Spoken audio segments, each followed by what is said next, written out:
1971 সালের মহান মুক্তিযুদ্ধ ইতিহাসের নির্মম গণহত্যা, নিধন আর যুদ্ধাপরাধের সাক্ষী হয়েছিল নিরীহ বাঙালি। আর ঘাতকের ভূমিকায় ছিল পাকিস্তানি হানাদার বাহিনী। এরপর থেকে আজ পর্যন্ত পাকিস্তানের ক্ষমা চাওয়ার ব্যাপারটা ছিল বহুল জিজ্ঞাসিত প্রশ্ন। 1971 সালের কৃত অপকর্মের জন্য পাকিস্তান এখনও ক্ষমা চায়নি বলা হচ্ছে, তাই পাকিস্তানকে ক্ষমা চাইতেই হবে। প্রশ্ন হচ্ছে, পাকিস্তান কি কখনো ক্ষমা চেয়েছিল?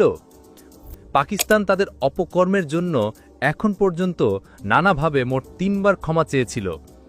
এর মাঝে পাকিস্তানের 2 জন রাষ্ট্রপ্রধান বাংলাদেশে এসে ক্ষমা চেয়েছেন। একই বছর জুনে পাকিস্তানের প্রধানমন্ত্রী জুলফিকার ভুট্টো বাংলাদেশ সফরে আসেন।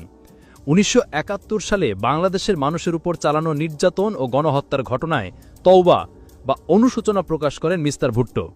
ওই ঘটনাকে বেদনাদায়ক হিসেবে বর্ণনা করে সেটির ইতি টেনে দুদেশের মধ্যে স্বাভাবিক বন্ধুত্বপূর্ণ সম্পর্ক স্থাপনেরও আহ্বান জানান তিনি। তবে সেটাকে দ্য টেলিগ্রাফ উল্লেখ করেছিল পরোক্ষভাবে ক্ষমা প্রার্থনা হিসেবে। সেবার জাতীয় স্মৃতিসৌধ পরিদর্শনের সময় দর্শনার্থী বইতে তিনি লিখে যান, 1971 সালের ঘটনার কষ্ট পাকিস্তানের ভাই বোনেরাও অনুভব করে। সেই দুর্ভাগ্যজনক সময়ে সংঘটিত অতিরিক্তর জন্য আমরা দুঃখিত। দ্বিতীয় বিশ্বযুদ্ধে যে জাপানের উপর আমেরিকা পারমাণবিক বোমা মেরেছিল, সেই জাপান আজ যুক্তরাষ্ট্রের সবচেয়ে বড় বাণিজ্য উন্নয়ন বন্ধু। অথচ আমাদের দেশে এখনও জাতীয় ঐক্যের বিপরীতে নানাভাবে বিভক্তির রেখা আঁকতে চাওয়া লোকের অভাব নেই। প্রশ্ন হচ্ছে, পাকিস্তানকে আর কতবার ক্ষমা চাইতে হবে